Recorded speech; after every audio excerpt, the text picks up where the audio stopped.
Cars just making their way south to Thibodaux, coming from Vacherie. At some point in time, you're going to see the collision, which we're going to know is vehicle number 2 from oncoming traffic colliding with the vehicle of Mr. Hall. You will see another vehicle come to a stop, and then you'll see Kyron Lacey come to a stop. So as we've seen the video, it looks like the impact happens, and then Kyron Lacey is behind him. How far away was he from there? Well, yeah, that's the beauty of the investigative report that I now have my hands on. We know from data that Kyron Lacey did, in fact, pass 4 cars. There's no disputing that. Further north, Kyron Lacey passed 4 cars. However, he was back in his lane of travel, 92.3 yards. Back in his lane, behind Mr. Hall. At the time of impact, he's 72.6 yards behind the vehicles at the time of impact. Keyword, behind the vehicles.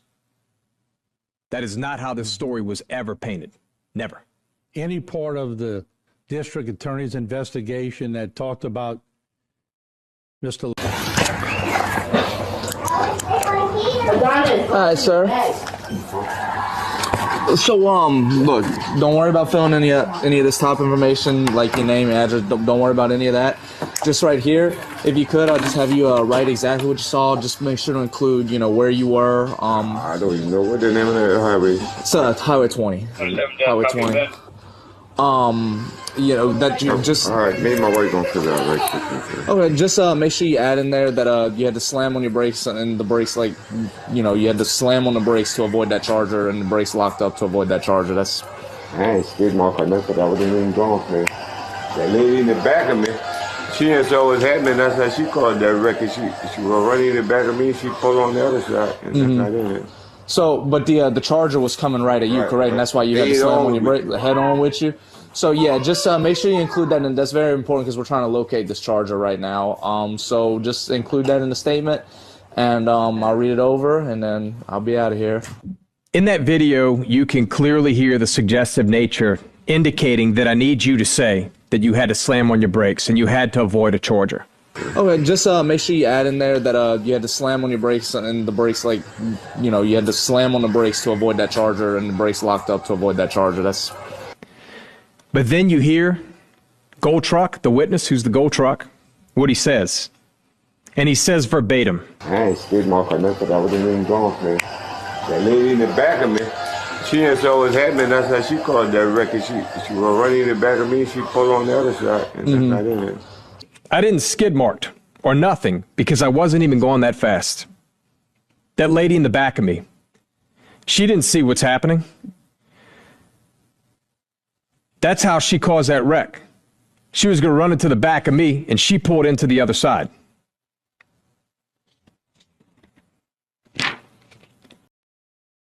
All praise, honor, glory to the Most High, Yah only, GOZ, man. We're going to dive into suicide. Last week we talked about yielding your heart to the Most High, even if things ain't going your way. We're going to dive into suicide, man. This might be right on time for somebody who's going to anything. Right? They might be on the edge or whatever, right? Might have lost a job, right? Work, housing, whatever. Loved ones. Right? Loved ones. Right. Right? Their own mind, their own thoughts we're dealing with. Sicknesses, right? Property. Anything, man. Right? And we're going to dive into this. What you got, brother? It says the wisdom of Solomon. Chapter 1, verse 12 through 13. Yeah. Seek not death. What is that? Seek not death. Seek not death. In error.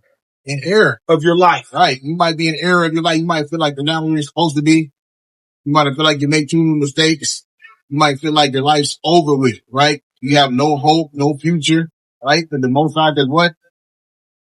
And put not upon yourselves destruction with the works of your hands, for God made not death, neither have he pleasure in the destruction of the living. He has no pleasure in the destruction of the living. We read that in Ezekiel chapter 18. Right. He has no pleasure in the death of him that's wicked. Right. That's right. The next one. So it says, don't invite death and destruction by living like a fool. What is that? Don't invite death and destruction by living like a fool. God did not create us for death, and when we die, it doesn't make him glad. That's Wisdom of Solomon, chapter 1, verse 13. In the CEV, VCR. Yeah. This is one of the clearest rebukes of suicide in ancient Hebrew literature. It teaches that death is not for Yah. Destruction is the result of human error. Right. The command is both spiritual and moral. Don't seek death and don't bring destruction by your own hand. Right. Right. Commandments say, thou shalt not kill. Right. That applies to yourself as well. Right. Right. Thou shalt not kill. Right. It get greater later, man. I know it feel like crap right now, but it get greater later. Right? Don't destroy yourself by the works of your own hand. Right. The Most High didn't create you for you to end your own life, man. And Salaki, just like how the brother was saying too about the NFL player, you know what I'm saying? Kyron Lacy. Right. You want to expound on that, brother? Yeah. So as you see, you know what I'm saying, the brother Kyron Lacy, he was falsely charged, which he ended up becoming innocent for a vehicle motor accident that ended up, you know what I'm saying, killing somebody. He actually had no involvement with the accident whatsoever, but the charges were actually put on him to the point that he was projected to be drafted, you know what I'm saying, in the first round of this year's NFL draft. And instead, right, it caused him to literally take his own life just to come to find out that he was actually innocent. Right. Would have just been patient and waited. Right. He would have had patience and waited and not destroy himself with his own hands, man. He would have got that victory he was hoping for. Right. He was praying for. Right. But I guess it didn't come quick enough for him, man. So, man, RIP to that brother. Right. And may his family get justice, man. Right. May his family get justice, man. Right. This is dealing with the Wisdom of Solomon, chapter 1, verses 14 through 16. Check it out. It says, for he created all things that they might have their being. The ungodly with their works and words called it death to them. They have made a covenant with it because they are worthy to take part with it. The whole thing again? It says, for he created all things that they might have their being. The ungodly with their works and words called it death to them. They have made a covenant with it because they are worthy to take part with it. Right.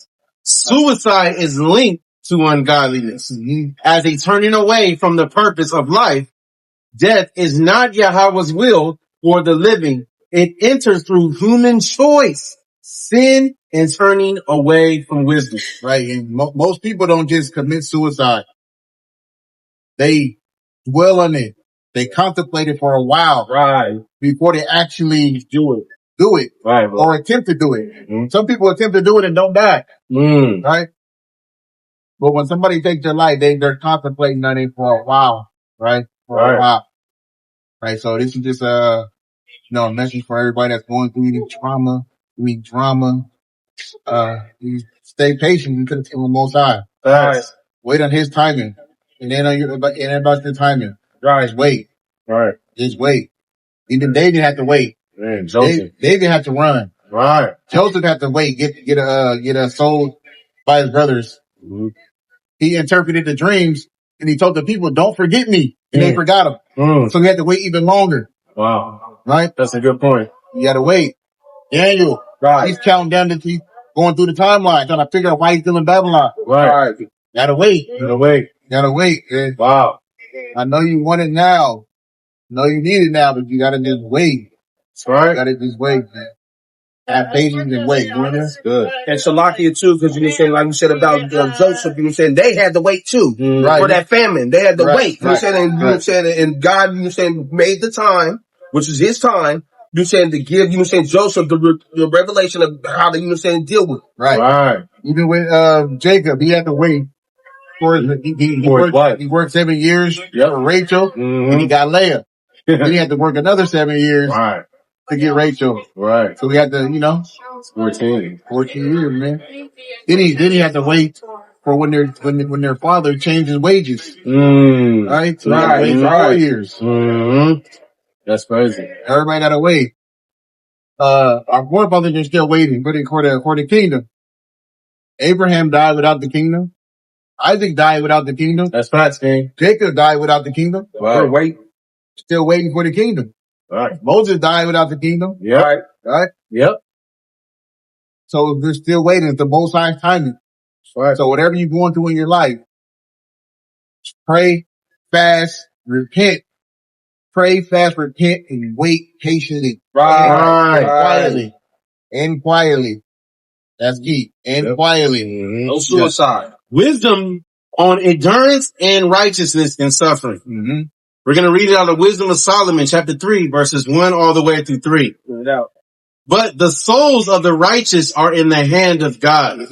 But the souls of the righteous are in the hand of God. In the sight of the unwise, they seemed to die, but they are at peace. Right. This passage comforts those who suffer, saying outward suffering or death doesn't mean Yahweh has abandoned them. Right. It warns, don't judge suffering wrongly and don't think death is the answer. Right. Do that again? So this passage comforts those who suffer, saying outward suffering or death doesn't mean Yahweh has abandoned them. Right. What it does is that it warns, don't judge suffering wrongly and don't think death is the answer. Right. Don't think death is the answer. Right. A lot of people think death is the answer. If you look up the suicide rates yearly, it goes up every year. It goes up. Right. Death is not the answer. Just wait. Be patient, man. Right. Our forefathers had to endure, man. Slavery. Buck breaking, man. Wow. What hope did they have? Wow. They was in slavery up here for what? 400 years Plus. right? What break still means, Right. What hope did they have? Right. What hope did they have? Right. There was something within them though that kept them going. Right? Why didn't they do a mass suicide? You notice? They didn't do that. Right. They endured. They endured and we here today. That's right. And we're awaiting the kingdom, man. All praise it. Wisdom of Solomon, chapter 3, verses 4 through 6. For though they be punished in the sight of men, right, yet is their hope full of immortality. Right. He proved them and received them as a burnt offering. And what? As a burnt offering. As a burnt offering, right? Suffering is a test, not a curse. Suicide short circuits that test. The righteous are called to endure, not escape. Right. Endure, not escape. You gotta endure to the Most High. Give you that relief, that break that you're searching for. Right? Because imagine somebody commits suicide today and their break was tomorrow. Right, bro. That's crazy. Right? Man. They commit suicide today, but their breakthrough was tomorrow. Wow. Let's say 12 hours later. Wow. And they never got to see it. Wow. They wasn't patient. They wasn't patient, man. They wasn't patient. They don't see that. Wisdom's view of righteous versus wicked death. Wisdom of Solomon, chapter 4, verse 17 through 19. Okay. They shall see the end of the wise and shall not understand. He shall rend them and cast them down. They shall be speechless and their memorial shall perish. Death in righteousness brings peace and honor. Death in wickedness or despair leads to shame. Read that part again. Death in righteousness. Death in righteousness brings peace and honor. Death in wickedness or despair leads to shame and forgottenness. Not noble escape. Right. Right. You might have noble escape. Right. You gotta know the difference, man. Right. You got in there, man. Diving deeper into the Wisdom of Solomon, chapter 1, verse 12. It says, seek not death in the era of your life, and pull not upon yourselves destruction with the works of your hands. See, this verse directly warns against self-destruction. And here's a breakdown of the key phrases. So when we see seek not death, this is not poetic. It's a command. Right. It's not poetic, man. It's a command. Right. It's wisdom. Right. The Hebrew mindset saw life as a gift from Yahweh. Seeking death was not bravery or relief. Right. It was turning away from the path of righteousness and endurance. This phrase clearly rejects suicide. Right. The phrase in the era of your life. This ties the desire for death to personal error, wrong thinking, spiritual confusion, guilt, or despair. It acknowledges that people may feel driven towards death, but it says that this drive comes from error, not truth or righteousness. Right. Right. And error, not truth or righteousness. You don't even know what's on the other side of that. Right. Right. You don't even know what's on the other side of that, man. So whatever you're going through, you gotta fight it. You gotta face it. That's facts, man. And it says, pull not upon yourself destruction. This reflects personal agency. It's saying, do not bring destruction with your own hands. Right. You don't hurt you, you hurt you, you hurt your family. Right. Right. Your loved ones, people that count on you that you didn't know were counting on you. Right. Even in suffering, you're responsible for what you choose. Right. Even in suffering, you're still responsible for whatever you choose. That's real. That's real. So choose righteousness always. Right. It warns against actively ending your own life. Right. Or bringing ruin to yourself. Right. A lot of people like to ruin themselves. They like to cut themselves, harm themselves, wish bad things on themselves. They hope they die. They hope something happens to them. Right. That's not the mindset that Most High, gave you, man. Right. At all. Right. You learned that from the world. Right. Right. You learned that from the world, man. Right. And it says, with the works of your hands, this is literal and figurative. It includes both suicide and destructive behavior. Drinking. Right. Right. Excessively. Right. Eating. Excessively. Right. Speeding. Excessively. Right. There's many ways somebody could destroy themselves, man. Yeah. Right. So have a righteous mindset, man. You got to. You got to fight it. Nothing you can do about it, man. Right. Don't be a coward and take yourself out, man. Actions that lead to spiritual ruin, physical harm, or death. It highlights that the person can bring death upon themselves, not just through a single act, but through a path of self-corruption. Self-corruption, man. Indulge in the things you shouldn't indulge in. Right? Over time, it can kill you. Right. It will kill you. Right. Right? So you gotta pray and have patience, man. You got to. That's what it's right. about. When you walk around and you see a 90-year-old, 80-year-old, 100-year-old, imagine what they've been through, man. Right? Imagine the patience that they had to display. Right. That they didn't know they possessed. That they didn't know they had. Wow. Right? Right. You see your elders, they just know like, damn, man. You went through a lot. I know you went through a lot. A lot of wisdom. A lot of experience. Yep. And our elders, yeah. And it says spiritual meaning. This verse reveals that even in great sorrow, the right path is to turn back. What is that? Is to turn back. Right path is to turn back. That's right. Not ending everything. Not ending everything. God is not behind the voice saying. God is not behind the voice saying. He's not behind them voices in your head, in your mind, right? In your life. Right. That voice is called error. That voice is called error. God's wisdom leads to life. It leads to what? Life. Life. That's what. Repentance, healing, and endurance. That's what it leads to. Never to death by one's own hands. Never to death by one's own hand. Yeah. That's right. Right. So get them thoughts out of your mind. Right. Jeremiah 17 says, the heart is desperately wicked, man. Desperately. Right? Desperately wicked. So fight, endure, Then keep your faith, man. That's right. Keep your faith. You have to. You have to. That's right. There's no other option, man. That's it. That's it. And all praise to the Most High Yah, man. Shalom. Shalom.